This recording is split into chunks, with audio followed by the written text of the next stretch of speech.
Halo football lovers, kembali lagi di Starting 11 News. Seperti biasa, kami akan terus menyajikan informasi seputar dunia sepak bola spesial untuk Anda.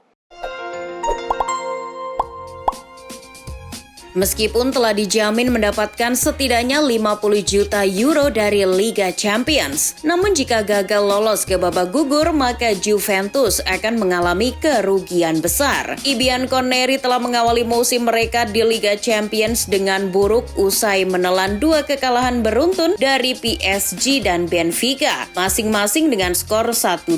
Menurut kabar dari Football Italia, si Nyonya tua berpotensi kehilangan hingga jutaan euro jika gagal mengamankan diri tampil di babak 16 besar. Steven Gerrard mengungkapkan bahwa Pangeran William masih punya waktu untuk mengirim pesan dukungan kepada Aston Villa saat dia sedang berduka atas wafatnya Ratu Elizabeth II. Pangeran William yang merupakan penggemar setia Aston Villa masih sempatnya memberikan dukungan kepada Gerrard dan skuad besutannya jelang kemenangan 1-0 atas Southampton di Premier League 2022-2023 pada Jumat 16 September 2022. Presiden Lazio Claudio Lotito menegaskan bahwa Maurizio Sarri tetap melatih Lazio dan tak akan pergi meskipun hasil yang buruk diraih oleh Bianco Celesti pada laga kedua Grup F Liga Eropa kontra Michelin. Pemilik Lazio tersebut masih yakin dengan kemampuan Sarri dan optimis sang pelatih mampu membawa elang ibu kota untuk tetap mengamankan zona Eropa di setiap musimnya. Pelatih Spanyol Luis Enrique telah mengumumkan daftar skuad yang dipanggil ke timnas Spanyol untuk 2 pertandingan persiapan Piala Dunia Qatar 2022. Rencananya timnas Spanyol akan menjalani pertandingan persiapan itu pada November dan Desember tahun ini. Kejutan utama La Roja adalah absennya Ansu Fati dan Sergio Ramos. Absennya 2 pemain itu dinilai oleh sang pelatih lantaran performanya yang kurang baik dan jarang dimainkan di level klub. Paris Saint-Germain bisa memperbaharui kerjasama dengan Lionel Messi dan Sergio Ramos. Direktur olahraga PSG Luis Campos mengisyaratkan hal itu. Kini Messi terus menjadi salah satu andalan Les Parisiens. Ia mencetak 5 gol dan menyumbang 8 assist dari 10 pertandingan. Sama seperti Messi, kini Ramos mulai berada di jalur positif. Ia terus menjadi starter di lini belakang raksasa Prancis tersebut dan mulai ikut menyumbang gol, yakni pada laga Piala Super Prancis. Legenda sepak bola Jerman Lothar Matthaus begitu menghargai persahabatannya dengan mendiang legenda Argentina Diego Armando Maradona. Begitu mendalam persahabatan itu sampai-sampai Matthaus tak ada keinginan menjual kaos yang dikenakan Maradona pada final Piala Dunia 1986 yang membawa Argentina menjadi juara. Saya tidak akan pernah menjual kaos itu meski ada tawaran sebesar 7 juta pounds. AC Milan berupaya untuk mengikat Ismail Bennacer lebih lama di San Siro. Sayangnya laporan terbaru di Italia mengatakan jika negosiasi antara kedua belah kubu masih cukup alot sampai saat ini. Dalam laporan terkini yang dihimpun dari Football Italia, Milan sebenarnya berani menaikkan gaji Bennacer ke angka 3 juta euro per musim dari angka 1,7 juta euro yang ia terima di kontraknya saat ini. Akan tetapi, pemain 24 tahun itu disebut menuntut upah sebesar 3,5 juta euro di kontrak barunya. Dan hal inilah yang kesulitan untuk dipenuhi manajemen Rossoneri. Bintang timnas Argentina Lionel Messi diminta oleh penasehat PSG yakni Luis Campos untuk tetap membela Les Parisiens di tengah rumor La Pulga bakal kembali ke Barcelona tahun depan. Campos menyebutkan dirinya sangat senang dengan kinerja yang ditunjukkan oleh Lionel Messi. Diketahui Messi terus dikaitkan untuk pulang ke Barca ketika kontraknya di Parc des Princes berakhir pada Juni 2023.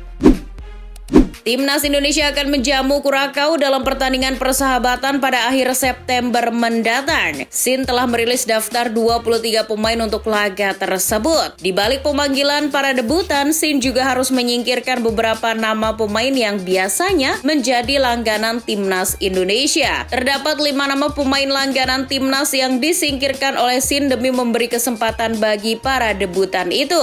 Mereka adalah Adi Satrio, Alveandra Dewangga, Terence Puhiri, Stefano Lillipali, dan Evan Dimas.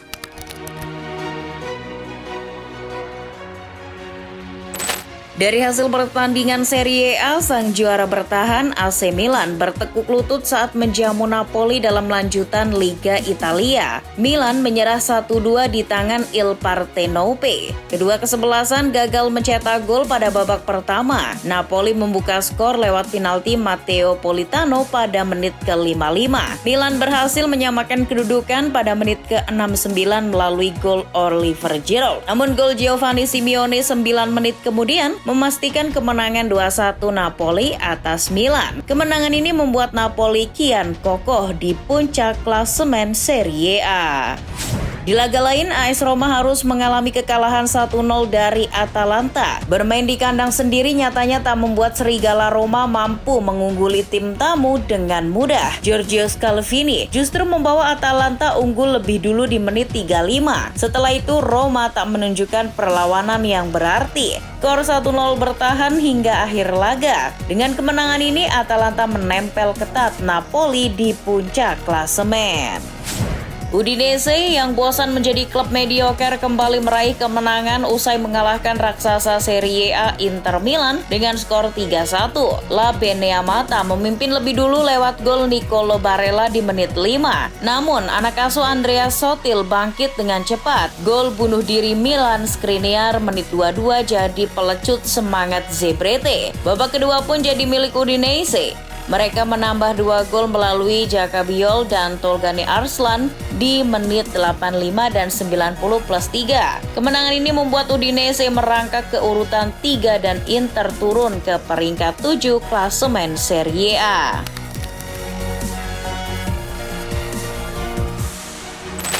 Beralih ke Liga Perancis, PSG meraih kemenangan tipis 1-0 atas tim tuan rumah Lyon. Gol sematawayang Lionel Messi di menit ke-5 tak mampu dibalas oleh Alexander Lacazette CS. Skor 1-0 pun berakhir hingga peluit panjang dibunyikan.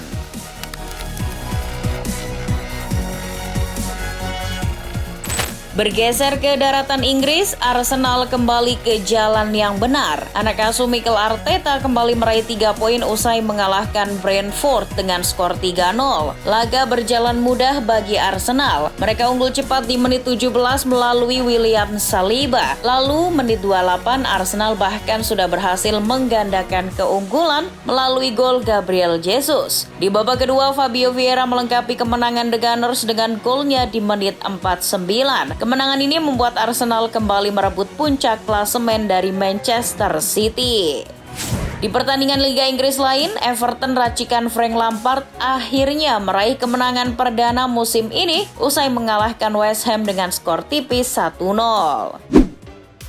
Real Madrid berhasil memperpanjang catatan kemenangan beruntun mereka setelah menumbangkan rival sekota Atletico Madrid. Dilansir Sky Sport, Madrid mengalahkan Atletico dengan skor 2-1. Meski tanpa Karim Benzema di lini depan, pasukan Carlo Ancelotti sukses mencetak 2 gol terlebih dahulu melalui Rodrigo menit 18 dan Valverde menit 36.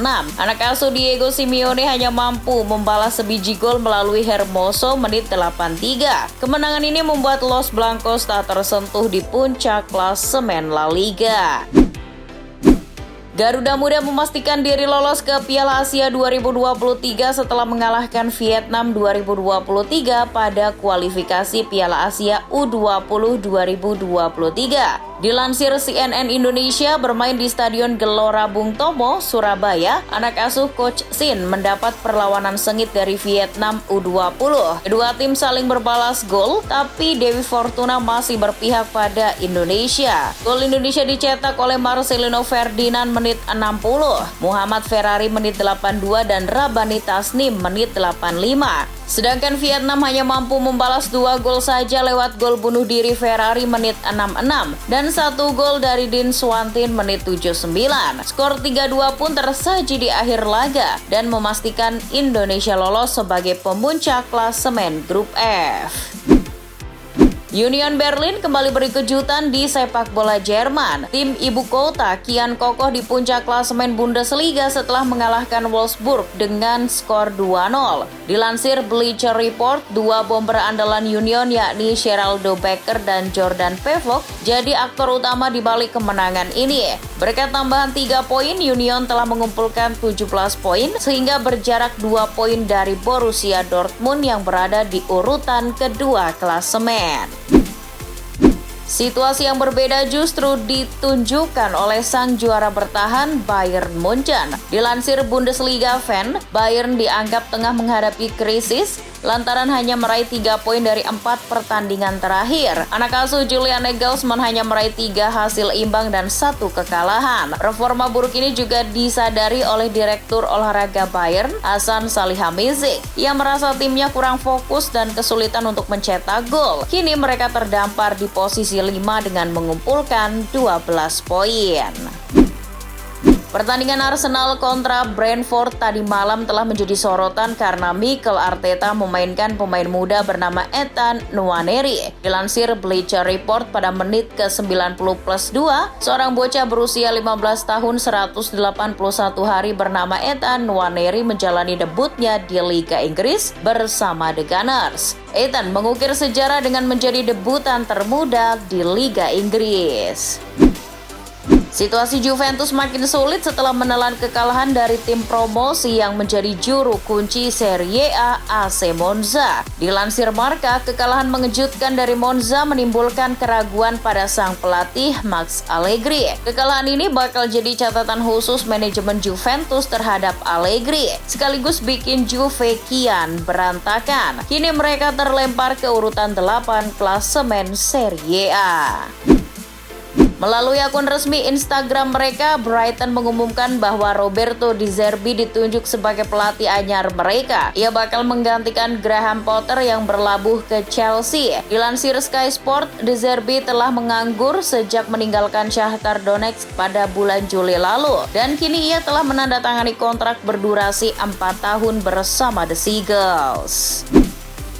Usai kekalahan telak dari Tottenham Hotspur, posisi Brendan Rodgers di Leicester City mulai terancam. Ia menghadapi resiko terburuk, yakni pemecatan. Dilansir The Sun, Rodgers menyatakan bahwa ia siap dengan segala kemungkinan yang terjadi. Pihak klub memang selalu mendukung Rodgers, tapi ia juga sadar bahwa performa tim di awal musim sangat buruk. Jadi, ia akan menghormati segala keputusan klub. Setelah kesepakatan dengan PSG gagal, Milan Skriniar tetap berseragam Inter Milan musim ini. Kendati demikian, itu tak menurunkan minat dari beberapa klub besar untuk mendatangkannya, terutama tim dari Liga Inggris. Dilansir The Sun, Manchester City telah bergabung dengan Chelsea dan Tottenham dalam perlombaan transfer Milan Skriniar. Diketahui kontrak Skriniar hanya menyisakan 1 tahun lagi bersama Nerazzurri. Jadi jika tak mau Skriniar pergi dengan gratis akhir musim nanti, Inter harus melepas sang pemain bulan Januari nanti. Bomber anyar Arsenal Gabriel Jesus mendedikasikan selebrasi saat mencetak gol ke gawang Brentford sebagai dukungan untuk kompatriotnya di tim nasional Brazil, Vinicius Junior. Dilansir Football London, selebrasi ini dilakukan mengingat tindakan rasis yang dialami Vini setelah melakukan selebrasi tarian beberapa hari lalu. Dengan dukungan ini, Gabjes bergabung dengan para pemain Brazil lain yang mengecam tindakan rasis kepada Vinicius. Kemenangan Atalanta atas AS Roma harus dibayar mahal oleh cederanya sang kiper andalan Juan Musso. Dilansir Football Italia, Musso mengalami cedera patah tulang pipi dan trauma di kepalanya usai mengalami benturan dengan rekan satu timnya Mary Demiral. Kabarnya Musso akan menjalani operasi sesegera mungkin dan harus menepi guna menjalani pemulihan. Usai melakoni laga tandang melawan Sheriff Tiraspol di Moldova, beberapa pemain Manchester United dikabarkan mengalami masalah pencernaan. Dilansir Mirror, hal ini disinyalir karena keracunan makanan. Menurut laporan, 12 pemain Manchester United merasa tidak enak badan usai kembali dari Moldova. Beberapa pemain dikabarkan belum bisa kembali berlatih dan pemeriksaan lebih lanjut sedang diupayakan. Chelsea dikabarkan telah mencapai kesepakatan dengan RB Salzburg untuk merekrut direktur olahraga mereka, Christoph Fruit. Menurut Fabrizio Romano, Fruit sudah memberitahu petinggi Salzburg bahwa ia akan menerima tawaran dari Chelsea. Kesepakatan ini diperkirakan bakal rampung dalam beberapa hari ke depan. Dan itulah informasi seputar dunia sepak bola spesial dari Starting 11. Buat kamu yang gak mau ketinggalan berita terupdate dan terbaru seputar dunia sepak bola, jangan lupa untuk like, share, dan subscribe. See ya!